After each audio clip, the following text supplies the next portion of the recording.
Para que serve a penitência? Ou para quem serve a penitência? Na época em que estamos, eu percebo que muito se fala sobre essa prática, mas que ainda nos falta um certo conhecimento mais aprofundado sobre o tema. Por isso, no vídeo de hoje, nós aprofundaremos nessa prática, nessa virtude, nesse meio pelo qual nós reparamos as faltas passadas. E como vai dizer o autor, mais para frente, nos preservamos até de faltas futuras. Mas antes disso, eu quero te convidar a já clicar no botão de gostei, se inscreve no canal caso não seja inscrito, e ao final do vídeo, caso faça diferença, caso faça sentido, eu quero te pedir já de antemão que compartilhe com alguém, para que aproveitemos o tempo atual, e independente do tempo, é sempre importante a penitência, mas que aproveitemos o tempo atual para compartilharmos e disseminarmos um pouco desse conhecimento. Bom, para começar, eu quero trazer um trecho de Adolfo Tanqueray em que ele vai colocar aqui: a penitência é, depois da oração, o meio mais eficaz de purificar a sua alma das faltas passadas e até de premuni-la, ou seja, preservá-la contra as faltas futuras. Ou seja, depois da oração, que deixo para um tema de outro vídeo, a penitência, que é o foco central, né, dessa pequena aula, ela é o meio mais eficaz de nos purificar das faltas, de nos limpar. Tá, Pedro Paulo, mas por que isso é importante? Bom, existia, na época de Santo Agostinho, algumas heresias, e na filosofia medieval como um todo, nós tínhamos diversas correntes filosóficas. E existiam aquelas, obviamente, que não acreditavam na existência de Deus, como até hoje existem algumas ideologias assim. Mas eis que Santo Agostinho, em determinado momento, ele repara um pouco, né, dessas faltas da época, com o seguinte silogismo: poderíamos nós pensarmos que Deus não existe, de que não há, consequentemente, vida após a morte. E se assim nós considerarmos, nós podemos ficar livres. Nós podemos nos considerar livres a ponto de fazermos o que quisermos e não termos pena, e não termos peso sobre as consequências dos nossos atos. Até porque, se não há vida após a morte, morreremos e ali acabaremos. Poderíamos então optar por uma vida assim, e ela seria válida. O problema é que, se existir vida após a morte, eu estaria com sérios problemas.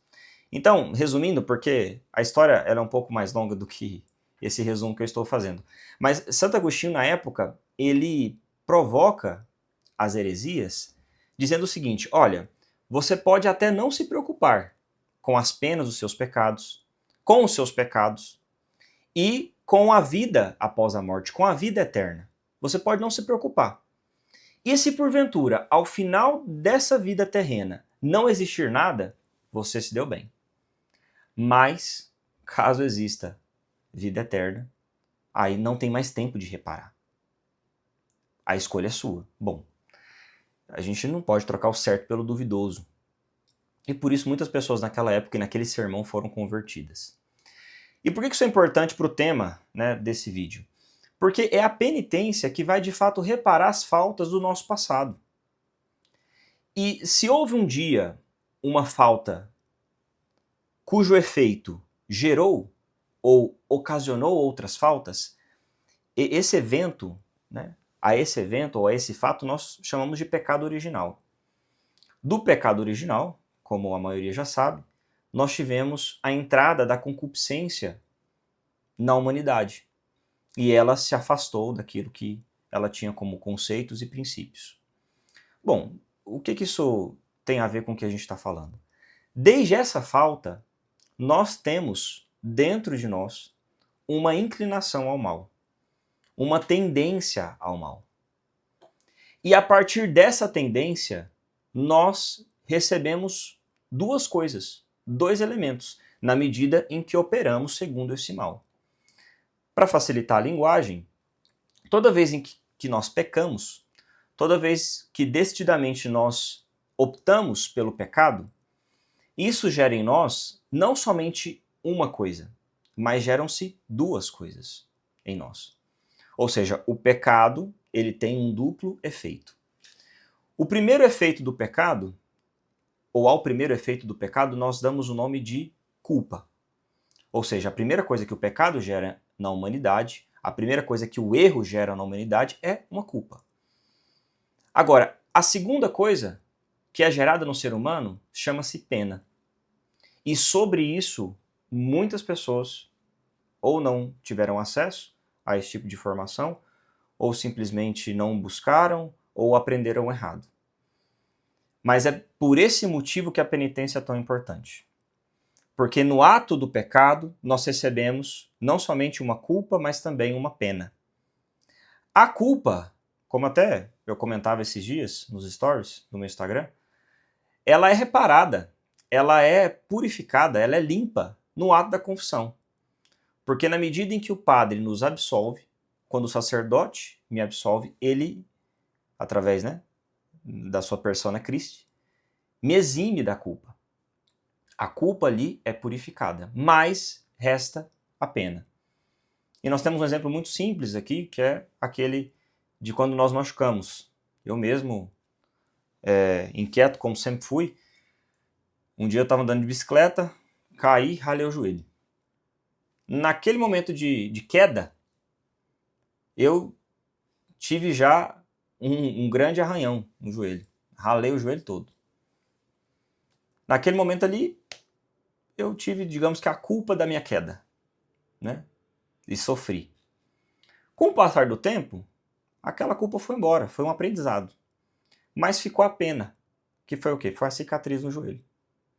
E aí eu tive tantas outras cicatrizes, né? No joelho, na canela, no meu rosto tem 4, e no braço e em um monte de lugar.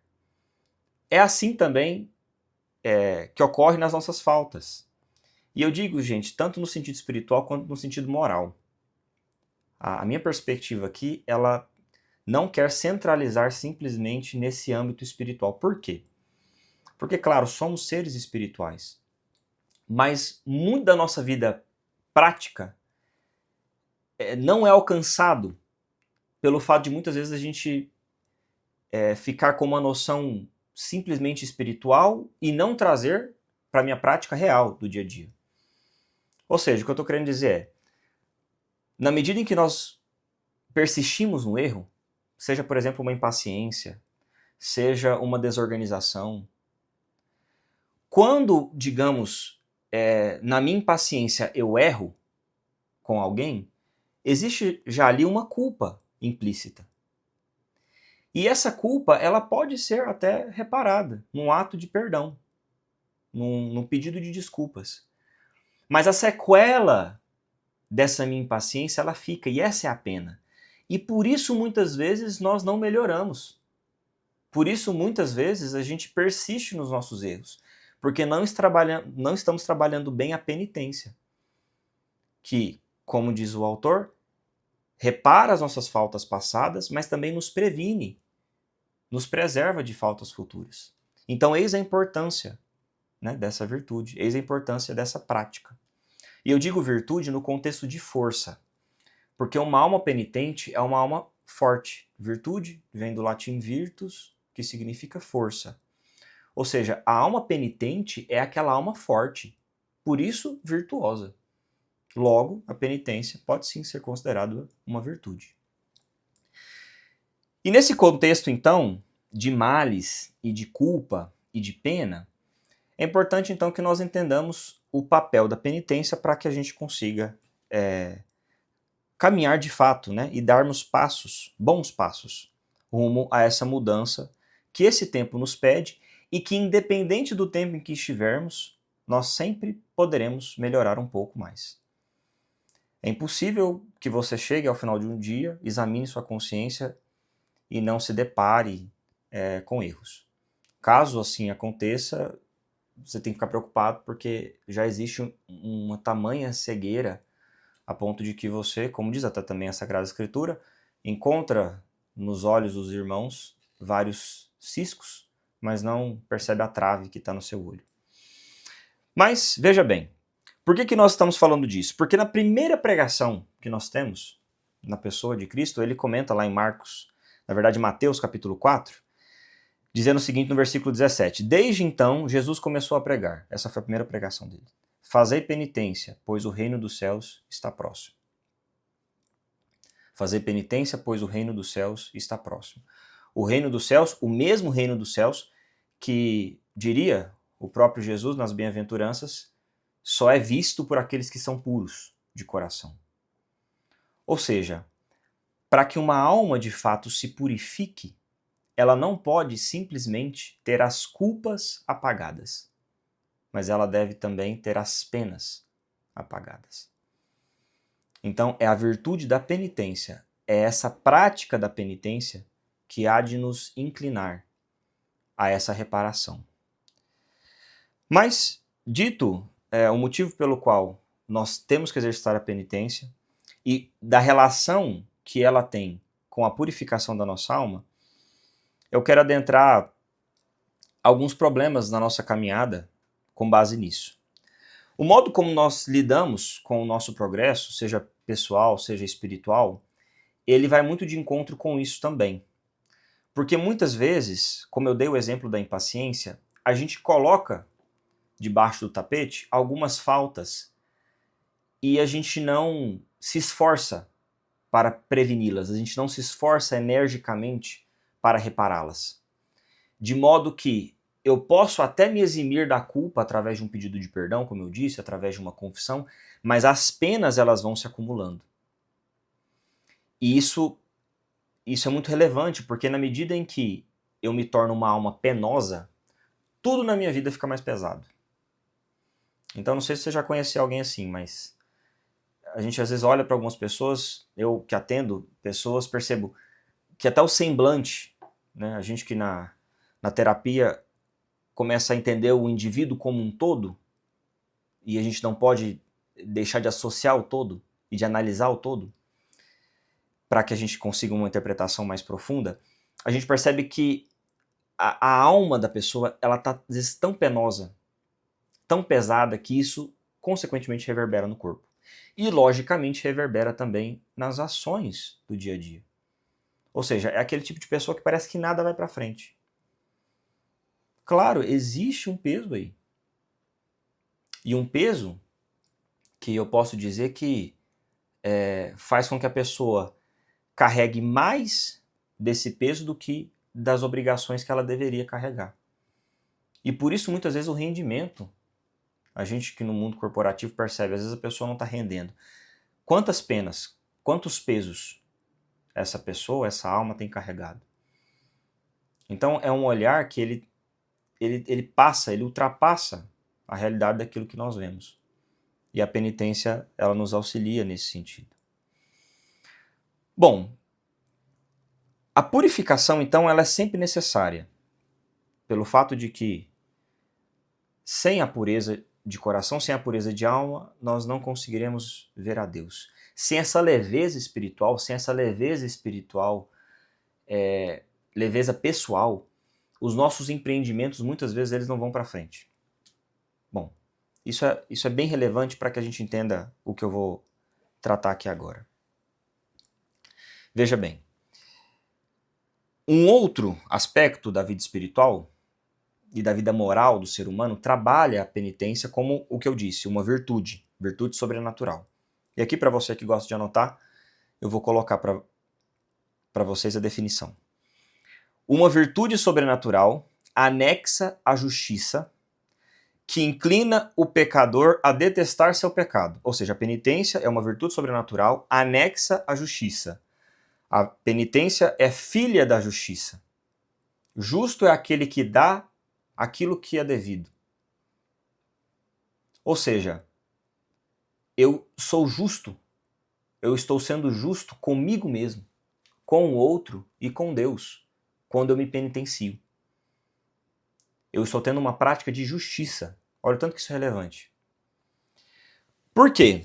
Porque através dessa prática, a virtude da penitência, ela inclina o pecador a detestar seu pecado por ser uma ofensa cometida contra Deus e a tornar firme a resolução de evitar para que no futuro não aconteça novamente. Então, A importância disso é crucial para as nossas vidas. Porque, além de me prevenir, o que ele está dizendo? Eu passo a detestar o pecado. Eu passo a detestar esse erro. Retomando mais uma vez a impaciência. Se eu quero me tornar uma alma penitente nesse sentido, ou seja, uma alma paciente, que combate ao vício da impaciência ou ao vício da ira, eu tenho que buscar essa virtude. Eu tenho que ser capaz de reconhecer que eu preciso, em primeiro lugar, e que a partir disso eu deverei me exercitar asceticamente, esforçosamente, em prol desse fim, que é o quê? Alcançar a virtude da paciência. Então, se a gente perceber, a virtude da penitência, ela nos prepara para outras virtudes, porque ela nos fortalece. Mas como que isso tudo vai acontecer, Pedro Paulo? Como que na prática eu tenho que me portar e o que eu tenho que fazer de fato para que eu me torne uma alma mais penitente? O princípio, ele não muda. O princípio para questões espirituais, ele sempre é um. Trata-se da oração. Então, tudo deve começar na sua oração. Caso você não tenha tempo para a oração, muito mais difícil será a conquista das outras virtudes. Se já entendemos um pouco sobre a penitência, vamos agora a como chegaremos a ela. Santo Tomás de Aquino, quando ele comenta sobre a oração, ele vai dizer que ela possui dois fins. Um como fim último e o outro como um fim intermediário. Ou, por assim dizer, um meio. Mas é importante que a gente tenha essa temática de finalidade para que a gente entenda o motivo pelo qual a gente faz as coisas. Quando nós rezamos, quando nós paramos para examinar nossa consciência, quando você para ali no seu trabalho para pensar um pouco, para refletir, quando você erra e para refletir, não ache você que aquilo é simplesmente algo da sua cabeça, porque nós resistimos, pela nossa soberba, à melhoria, nós resistimos à humildade, no sentido de reconhecimento das nossas faltas. Então isso já é um dom de Deus. Logo, quando você para então para analisar as suas faltas, você já percebe que ali há um movimento da graça e você tem que aproveitá-lo. E que nesse então ambiente de oração, um fim último deve estar bem estabelecido para você, que é a sua união com Deus. Ou seja, que independente das coisas que nós façamos no nosso dia a dia, eu tenho que ter como meta final a glória de Deus e a minha união com Ele. Porque de nada valerá tudo que eu fizer aqui nessa terra se no final das contas eu não estiver considerando esse fim. E na medida então que eu considero esse fim, eu precisarei de um meio para alcançá-lo. E esse meio chama-se virtude. Ou então esse fim intermediário, como eu disse, da oração chama-se virtude. Como então eu faço para colocar tudo na prática isso? Eu preciso ter um tempo para analisar minha consciência e para reconhecer as faltas cometidas, as fraquezas do meu dia a dia, para que a partir dali eu busque a virtude oposta. Então, eu não tenho possibilidade de desenhar aqui, mas se eu pudesse desenhar, quando você possui esse momento de interiorização, esse momento de oração pessoal, e você percebe as suas faltas, ali já é o primeiro movimento para que todo o restante se desenvolva. É a partir do reconhecimento das suas faltas, da sua miséria, que você pode, de fato, suplicar para que pela penitência você alcance, por exemplo, a virtude da paciência. Para que pela penitência, por exemplo, você alcance a virtude da misericórdia com os outros. A virtude da compaixão, a virtude da mansidão, a virtude que você precisa, a virtude da temperança. Veja, nunca foi tão fácil nós pedirmos algo, né, para alimentação. Enquanto os nossos antepassados tinham que caçar, tinham que ir para a luta para de fato conseguir um um bem de consumo, nós hoje, com poucos toques no celular, temos a comida na porta da nossa casa. Isso sem falar nas outras facilidades que nós temos. Logo, existe de nós uma alma penitente a ponto de buscar a virtude da temperança. Mas como que eu vou fazer isso? Em primeiro lugar, analisando a sua consciência, percebendo quais são os erros mais latentes, para que através da busca dessa virtude sobrenatural, e aí por que a gente está sobrenaturalizando todas essas ações? E aí por que nós estamos sobrenaturalizando? E aí por que nós estamos sobrenaturalizando tudo isso? Porque sem a infusão da graça, muito dificilmente nós conseguiremos. Na verdade, não conseguiremos a ponto de sermos virtuosos sobrenaturalmente. O máximo que nós alcançaremos é uma virtude natural moral. O desenvolvimento de uma virtude natural moral. E eu acredito que somente isso não basta, somente isso não pode nos interessar. Por isso, para caminharmos para o fim, existem algumas obras de penitência que são recomendadas para que a gente alcance essa finalidade, essa perspectiva. Ou seja, nós precisamos entender, em primeiro lugar, as nossas fraquezas, para que a partir disso eu consiga buscar uma alma penitente em prol da virtude que eu necessito, para que assim eu consiga me unir a Deus. Por mais que pareça complexo, na prática não é, porque a gente já faz isso. A intenção dessa pequena aula e de outras que eu quero trazer é destrinchar alguns pormenores de que na verdade nós já aplicamos, mas não entendemos os fundamentos. Análise é isso. Ana é um prefixo grego que significa para cima. E lisis, que é o complemento, né, da palavra análise, ana mais lisis, é uma palavra grega que significa quebra. Assim nós temos catálise, hidrólise, enfim. Lisis é quebra. E ana é para cima. Ou seja, na medida em que nós fazemos uma análise, o que nós estamos fazendo? Estamos colocando as coisas para cima e quebrando em partes, de modo que eu consiga ver melhor. Por isso, quando a gente fala assim, não, vou analisar isso aqui, parece que eu preciso estruturar a coisa, dividir a coisa em partes. Então, a penitência, ela é muito necessária para a nossa vida cotidiana, para a nossa vida moral, e ela tem que ser entendida como esse meio, depois da oração, mais eficaz de reparar nossas faltas. Por quê? Porque ela, enquanto virtude sobrenatural, como foi dito, ela nos fará detestar o pecado, detestar o erro, parar de apontar o erro do outro e passar a ver o meu. E isso se dá, sem dúvida alguma, como princípio na oração. Mas eu digo além. Na medida em que nós paramos em alguns momentos durante o nosso dia, ou que seja em um momento do nosso dia, para analisar se eu me permito parar quando a minha consciência acusa um erro. Porque todos nós temos isso. Cometemos um erro, a consciência acusa. Errei. Aproveita esse momento, porque é aí que você vai poder suplicar, através do reconhecimento desse seu erro, suplicar, seja para si mesmo, no sentido pessoal, mas conte com o auxílio da graça, conte com Deus, peça a Deus, porque Deus não desampara uma alma fiel.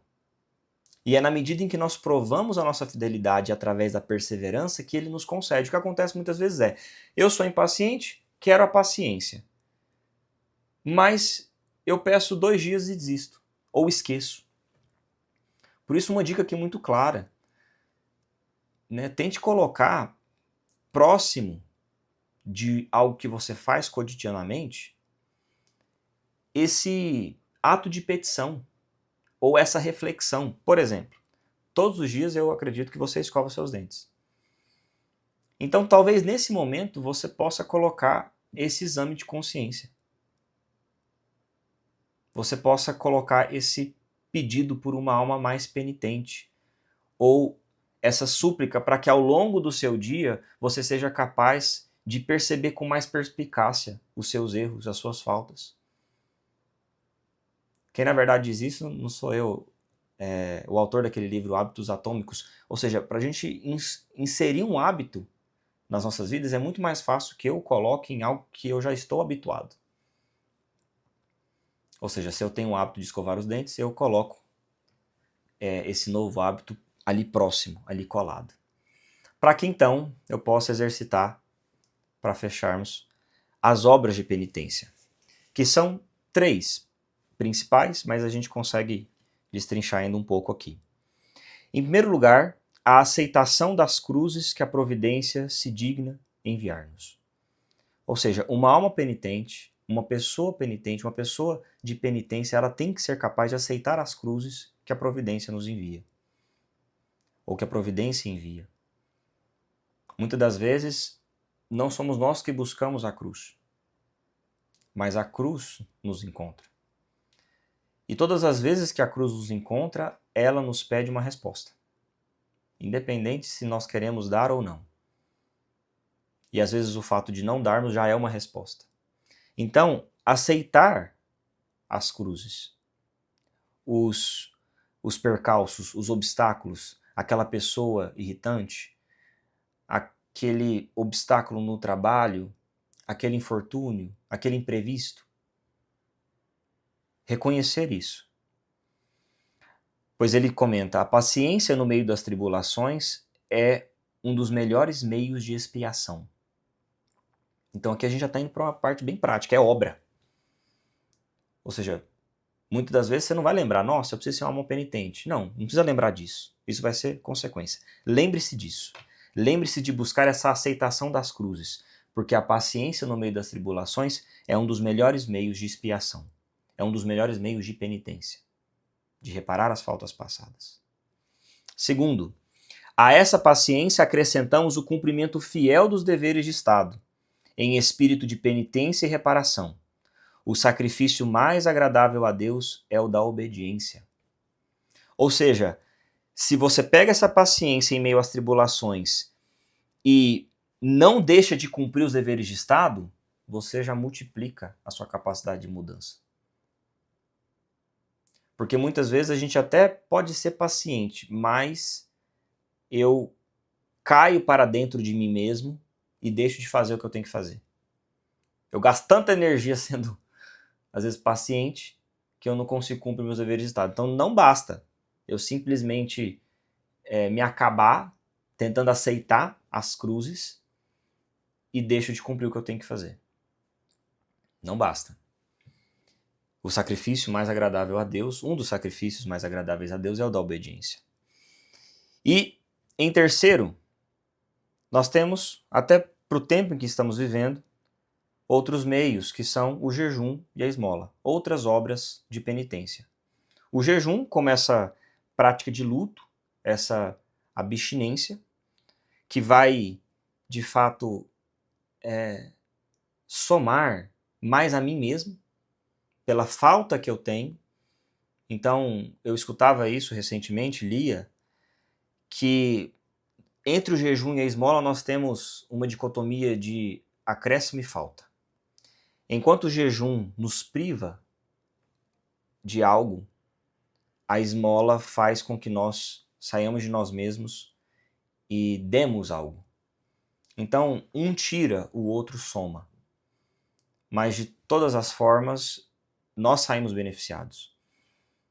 Então existem essas duas obras finais, esses outros 2 meios finais, que é o fato do jejum, muito recomendado, mas que eu posso deixar para em uma outra oportunidade falar sobre, e a esmola, entendendo que me abdica de algo e do outro lado eu tiro de mim, mas para dar ao outro. Então essa relação ela também me penitencia e por isso que a igreja também nos orienta a essas práticas. Bom, eu fico por aqui. Espero que tenha gostado. Compartilhe esse vídeo e sigamos juntos para aprender mais.